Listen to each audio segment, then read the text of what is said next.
Happy new moon in Virgo, guys. I'm Rebecca Nicole. I'm a Western tropical astrologer. If you would like a personal reading, you can book directly at the link that's going to be down below in the show notes. Personal readings are available. All right, bear with me, guys. I am losing my voice a little bit, but the show must go on. All right, let's get into it. This new moon is a very special one because this is the last lunation right before eclipse season, and this one is opening the portal. It is opening the eclipse season. This one is not an eclipse. However, there will be an eclipse in Virgo later, like a month later. But this new moon in Virgo is not an eclipse, but it is going to open this window, okay? So the last lunation right before really is opening this portal. The energy is going to start building, changes can start happening, and especially being that this new moon is in Virgo, we're going to have two new moons in Virgo, one of them being an eclipse later. We are going to get to see the themes kicking off. So this new moon is happening on August 23rd, 2:06 in the morning Eastern Standard Time. This is happening at 0 degrees of Virgo. So first and foremost, always check your chart. What does Virgo rule in your chart? What area of life is that ruling?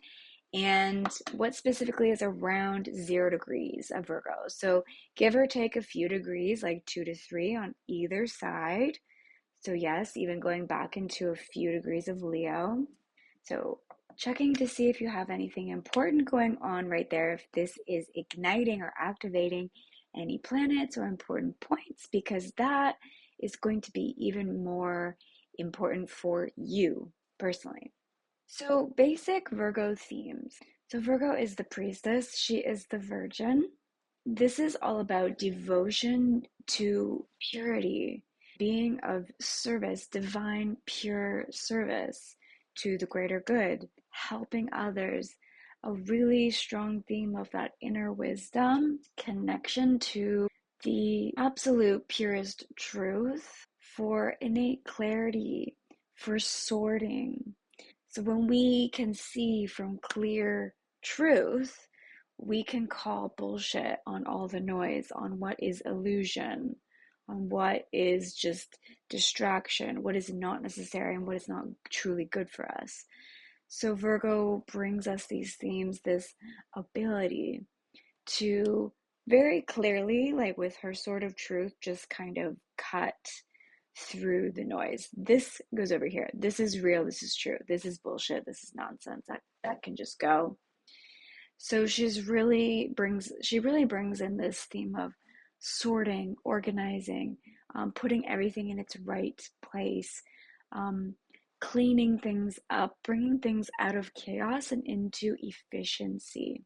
So very detail oriented, analytical, very precise, precision, like nothing, not a single little tiny thing gets missed here. So nothing is too big to sort out properly, and nothing is too mundane to sort out properly as well. This really also brings in a lot of healing energy. So Virgo is of the healing axis, Pisces and Virgo. And Virgo brings us the real, tangible knowledge combined with that inner wisdom and this energy of being of service. Um, and Virgo is associated with the digestive system and brings us this, yeah, this kind of like this bridge between the spiritual and the tangible, bringing things really down to earth, very practical. And Virgo is ruled by Mercury. So this is also a very mental energy. So it is a mutable sign. So of all the earth signs, Virgo is the more chaotic one. And it can be quite frenetic or like anxious, overthinking and worrying, because it is honed in on all those little details, and it's ruled by Mercury. So now a new moon is always about new beginnings, planting new seeds. However, this lunation, because it opens the eclipse season, we are not manifesting.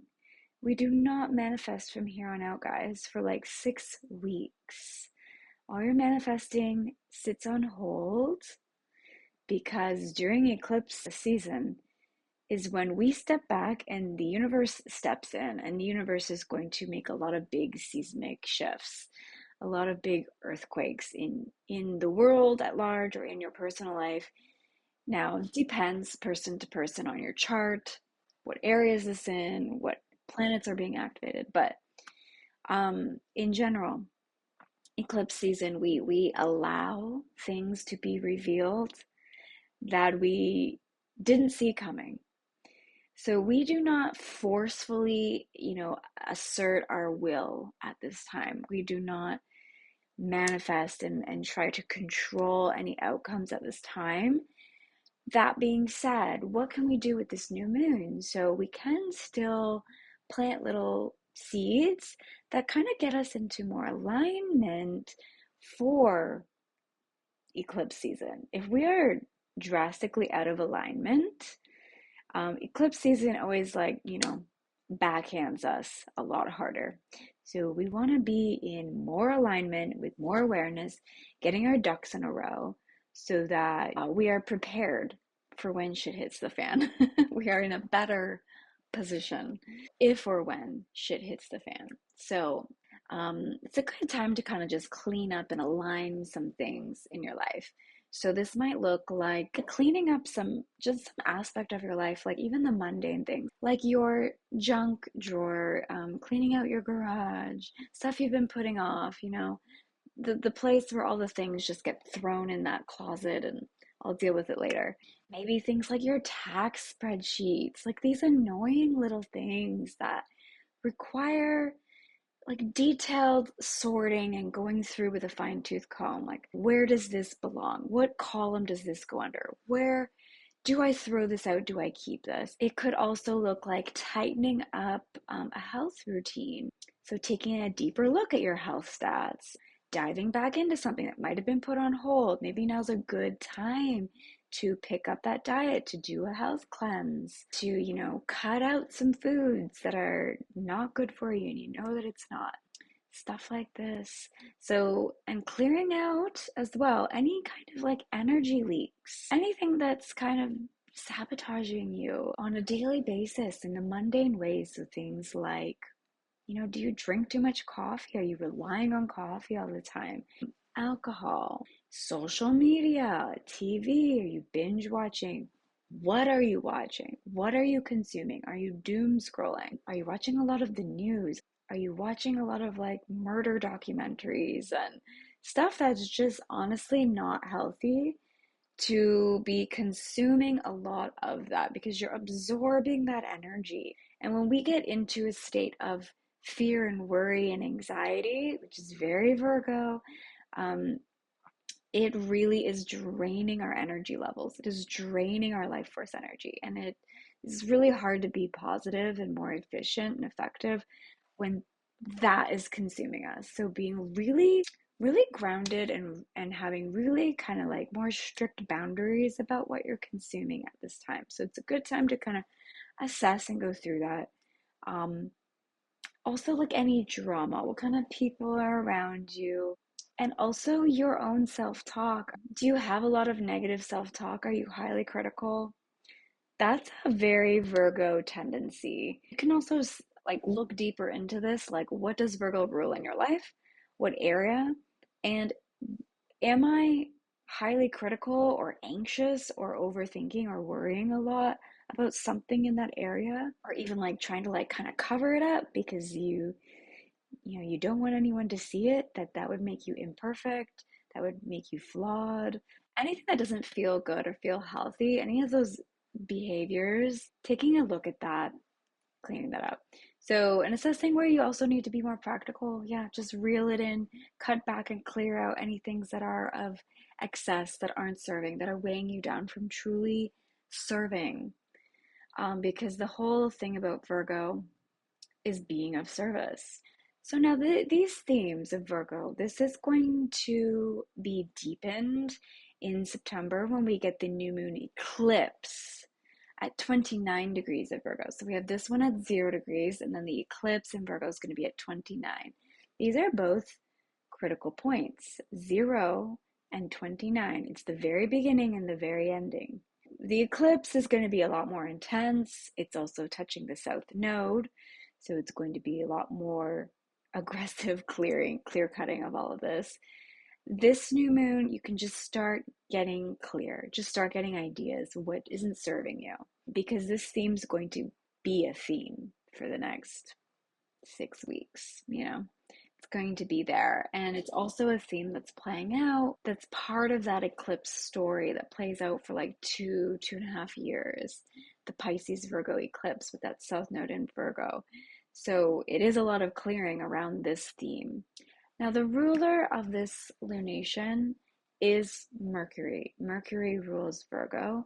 Mercury is currently in Leo, and it just finished its retrograde. I'm so happy that it's not retrograde. It just finished recently, and it's still in that shadow phase, so it's not totally clear exactly. But recently, while it was retrograde in Leo, we were thinking and really evaluating, reevaluating the way that we show up in the world. And when it's Mercury here, it's the way that you speak your truth. It's the way that you allow yourself to actually speak in the room and be heard. It's the way that you allow yourself to lead others. It's the way that you communicate and show up authentically. You speak your mind, how you really feel, what you really think, what's important to you, and communicating that and showing it off, perhaps even in those creative ways, perhaps through creating content, perhaps through journaling, writing, making music, poetry, whatever it is, some sort of expression, singing even. So we've already been really reevaluating these themes around our voice, around our thoughts, around our communication, how we show up in the world. So now we are taking those insights and now we are planting little seed. Now we are more clear. We learned those lessons. And now we're taking this newfound insight with us as we move forward. So anchoring those lessons in how you want to show up as a leader, how you want to be of service by being the true you, by communicating. Maybe you are teaching people something. Maybe you are being a leader in some way on some topic that's important to you. You're not staying silent. You're not being a people pleaser. You are being authentic and speaking your mind, and it's helping share this important message for the world, for society. Now, another big thing to point out, this new moon, we have a grand trine that's happening with outer planets. Outer planets are more rare. Inner planets are always moving. The outer planets are very slow. So some of these planets take decades to move into a new sign. So we have this massive grand trine going on between Uranus, the change maker, the planet of society, the people, the future. With Neptune conjunct Saturn, we also have Neptune and Saturn conjunction. That's a whole thing in and of itself in Aries. So Neptune, our dreams, our ideals, illusions, delusions, also viruses, things of that nature. And Saturn, boundaries and restriction, government, authority, structure. And then also Pluto. Pluto in Aquarius. So Pluto, the deepest of transformations, death and rebirth, and power and control. And this is all happening in air and fire signs. So we've got Uranus in Gemini, Neptune, Saturn in Aries, Pluto in Aquarius. This is massive societal new beginnings and big shifts. So we will be cracking open a lot more of these themes throughout the eclipse season. It's going to be picking up a lot more after this new moon and peaking in September. So big new societal constructs, breaking things down and rebuilding new things is a big theme, like crumbling old institutions and structures and rebuilding new. That's a huge theme. It's going to be emerging a lot more through this eclipse window. And then it's going to kind of back up. All these big planets are going to go retrograde and back into their previous signs. And then in 2026, they come back to anchor in truly.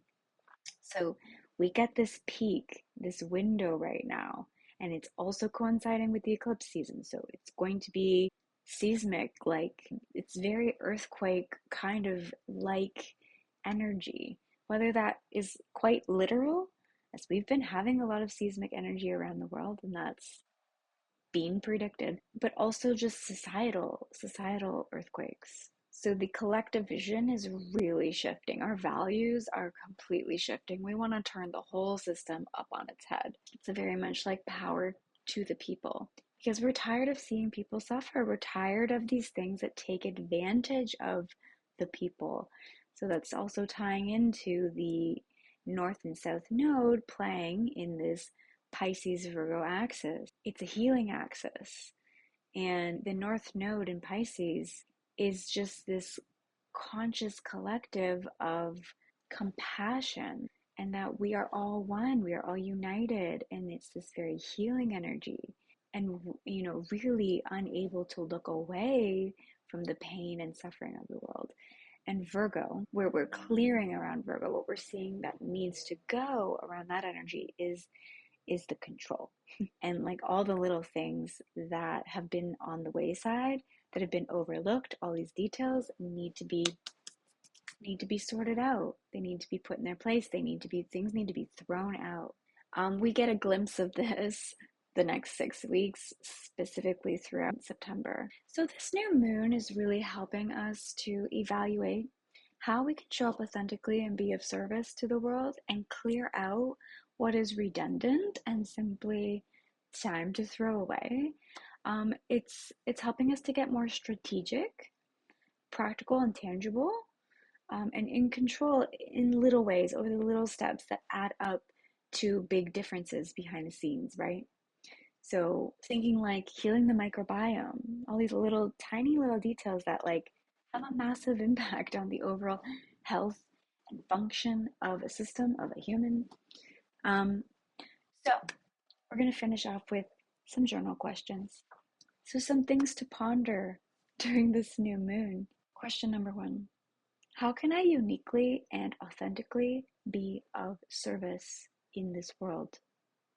Number 2, what little things are sabotaging me or slowing down my efficiency, my progress from being a better service?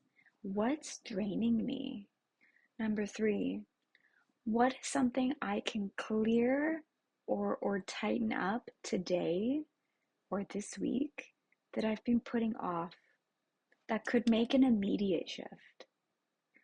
Number 4, what new themes have I been dreaming of?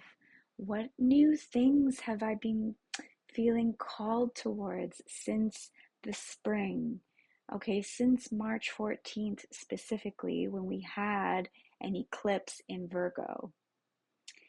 What new things? And since then, a lot of puzzle pieces have moved, right? Saturn moved into Aries, Neptune moved into Aries, Uranus moved into Gemini. And so what kind of new things have been popping off and getting my attention that feel really good, that I've been dreaming of since the spring? Okay, and then number 5. So I want you guys to pick. I'm totally taking this from Pam Gregory. She posted about this and I love it. So because Virgo can be very self-critical, very highly critical, so dealing with our negative self-talk and our own self-criticism, when the self-doubt and the negative self-talk creeps in, can you choose a positive theme, a positive affirmation, or even just a couple words that you can use to override that? Like, what energy do you want to anchor into? So, for example, when the self doubt kicks in, something that I really want to anchor into instead is trust, confidence, and joy. Joy, like pleasure. So again, kind of picking up on the Mercury in Leo energy that we have that's impacting this new moon. So the things that I can re-anchor when that negative stuff starts to come in, what are going to be my go-to words or like an affirmation, a mantra? I want you to write those down, guys. And as always, enjoy this new moon. Again, no manifesting, but what are the small things that you can do under this energy to get more aligned?